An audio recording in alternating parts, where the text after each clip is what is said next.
and I'll handle the intellectual stimulation. Think of it as a play. I'm the director, you're the leading man, and Jennifer is the producer who approved the budget. She didn't approve this, Adam shouted. She did, Jennifer said, sliding into the booth and taking a sip of Adam's coffee. Russell told me about it. I think it's hilarious. Besides, I wanted to see how long it would take for Svetlana to realize that Russell's intellectual stimulation is mostly just him quoting lines from Wall Street. Adam looked at his fiancée in betrayal. You're okay with this. You're okay with me being used as a dimpled decoy? Honey, Jennifer said, patting his hand. I know who you belong to. And if Russell wants to spend his night getting rejected while using your face, that's his business. Just make sure you're home by 11. We have to discuss the seating chart. My Uncle Bob can't sit near anything that has an open flame. Russell smirked, his thumbs dancing across the screen. Checkmate, Rhodes. Now, let's go. Svetlana is expecting a man who knows the difference between a load-bearing wall and a stylistic choice, or at least a man who can look like he knows. Chapter 24, Thong Thursday and Other Disasters. The atmosphere at Dunbar and Associates was tense, mostly because the memo for Thong Thursday had been sent out accidentally, or so Russell claimed to the entire accounting department. Russell, you have to stop, Adam said, walking into Russell's office. Danielle is currently hiding in the break room because she thinks the company is being audited by a cult of underwear enthusiasts. It was a typo, Adam. It was supposed to be Song Thursday. We were going to have a karaoke lunch.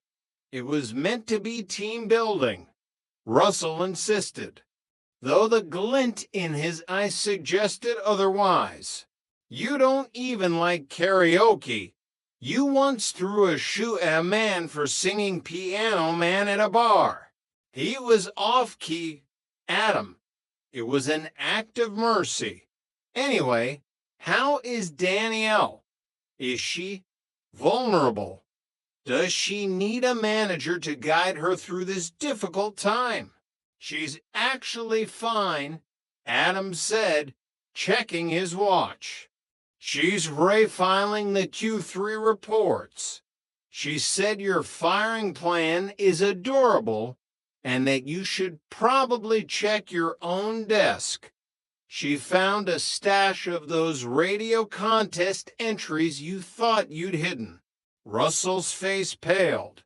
She found the phrase that pays envelopes. That's private property.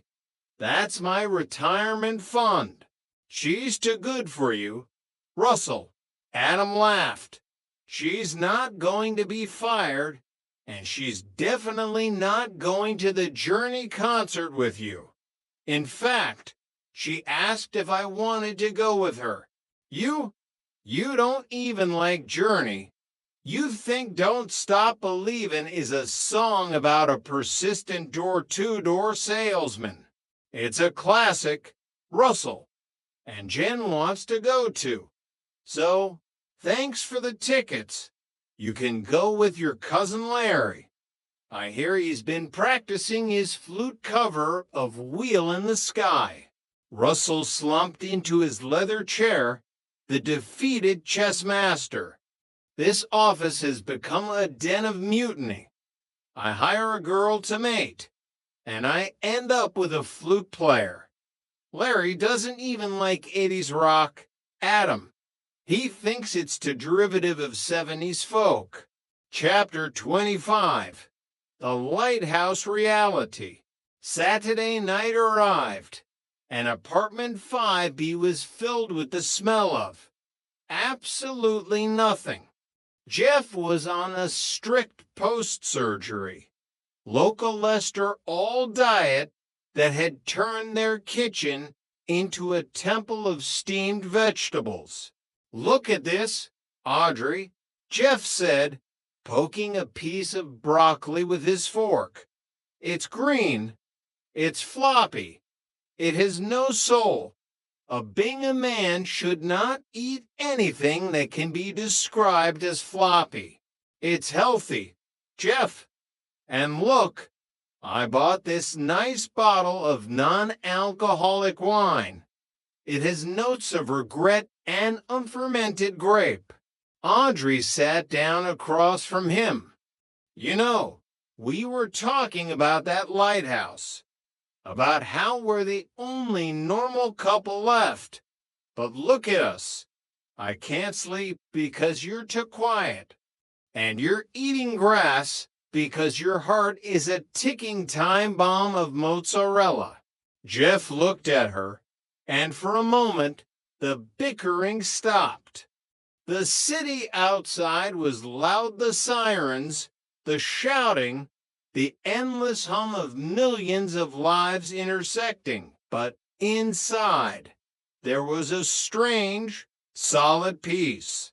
"We are the lighthouse, Audrey," Jeff said, his voice deep and gravelly even without the snoring.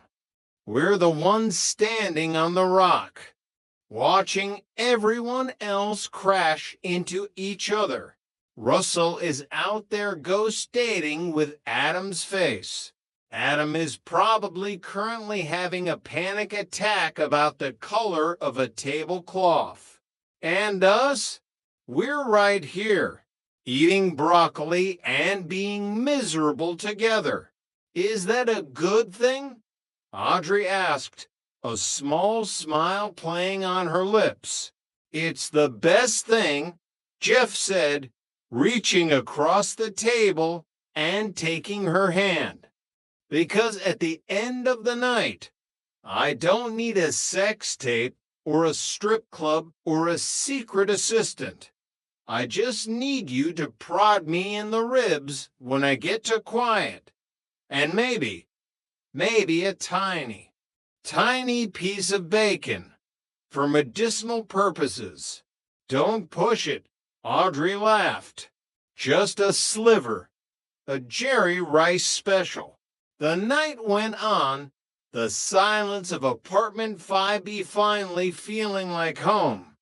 The engagement games would continue, the code would be broken and rebuilt, and the ships would keep hitting the rocks. But for the Binghams, the light was on, and the view was just good enough. The continuation, the rules of the game, a novelization of life, love, and logistics. Chapter 1, The 7-Month Itch. The air in the Manhattan diner was thick with the scent of overpressed coffee and the sizzle of burgers that had seen better days. It was a place of ritual for Jeff Bingham and Russell Dunbar, a neutral ground where the battles of the sexes were analyzed with the clinical detachment of a post-game show. The diner was a relic of an older New York, with its cracked vinyl booths and waitresses who had long since stopped pretending to be interested in the customers' lives. To Jeff, it was a sanctuary of cholesterol and low expectations. To Russell, it was a hunting ground, even if he mostly hunted for a momentary glance of validation from the woman behind the counter. Jeff sat in his usual booth, his frame taking up a significant portion of the seat. He was a man who appreciated the simple things: sports, silence, and a wife who understood that those two things were non-negotiable.